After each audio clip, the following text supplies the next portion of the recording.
नमस्कार दोस्तों। पाकिस्तान पर टेंशन का दौर खत्म होने का नाम नहीं ले रहा है।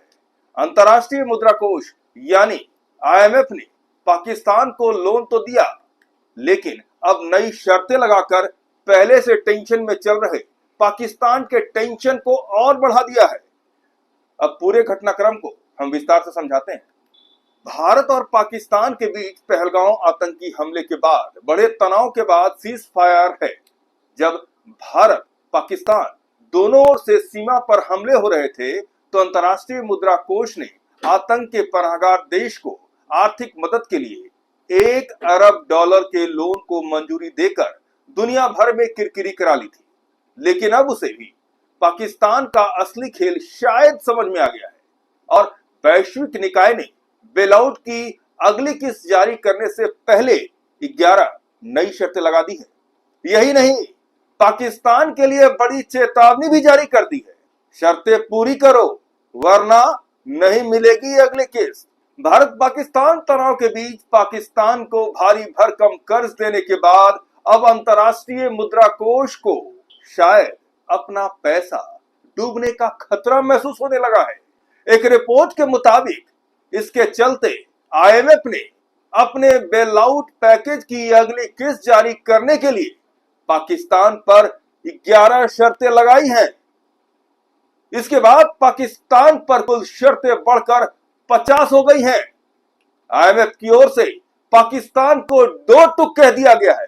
अगर ये शर्तें पूरी नहीं होती तो उसे अगली किस्त जारी नहीं हो सकेगी।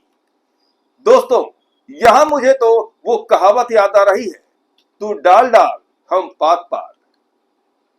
बीते दिनों जब भारत और पाकिस्तान की सेनाएं सीमा पर आमने सामने थी और दोनों ओर से ड्रोन और मिसाइल अटैक किए जा रहे थे, तो ऐसे समय में अंतर्राष्ट्रीय मुद्रा कोष ने पाकिस्तान को मौजूदा एक्सीडेंटेड फंड फैसिलिटी के तहत करीब $1 अरब की किस्त जारी करने की मंजूरी दे दी थी।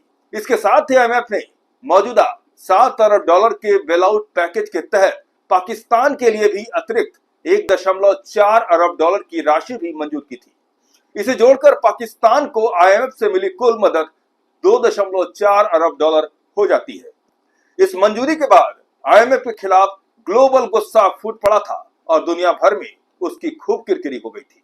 आईएमएफ की ओर से पाकिस्तान के लिए लाई गई नई शर्तों पर गौर करें तो इसमें रिकॉर्ड 17.6 ट्रिलियन पाकिस्तानी रुपए के संघीय बजट को संसद की मंजूरी शामिल है। तो वहीं बिजली बिलों पर भी हाई सरचार्ज लगाए जाने की शर्त भी रखी गई है। इसके अलावा वर्तमान में पाकिस्तान के आयात नियमों के तहत केवल 3 साल तक पुरानी कारों के आयात की अनुमति है, इसे 5 साल करना शामिल है।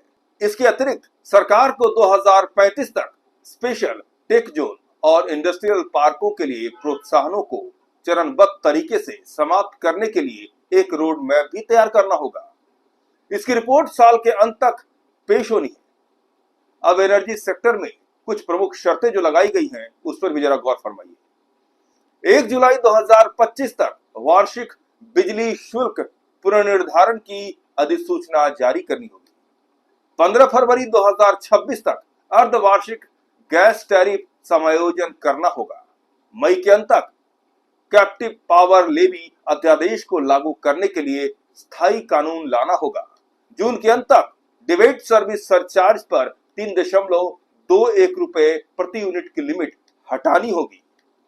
आईएमएफ की रिपोर्ट के मुताबिक पाकिस्तान का आगामी रक्षा बजट 2,414 अरब रुपए अनुमानित है, जो पिछले वर्ष की तुलना में 12% ज्यादा है। लेकिन हाल ही में शहबाज शरीफ ने इस महीने के शुरुआत में 2500 अरब रुपए यानी 18% वृद्धि करने का मन बनाया है, जो आईएमएफ के राजकोषीय संतुलन लक्ष्य के उल्टा है। अंतर्राष्ट्रीय मुद्रा कोष ने संसद को जून 2025 तक आईएमएफ लक्ष्यों के मुताबिक 2026 का बजट पारित करने के लिए कहा है। जाहिर तौर पर पाकिस्तान की टेंशन बढ़ी हुई है। आगे पाकिस्तान का क्या होगा ये तो ऊपर वाला ही जाने। धन्यवाद, नमस्कार।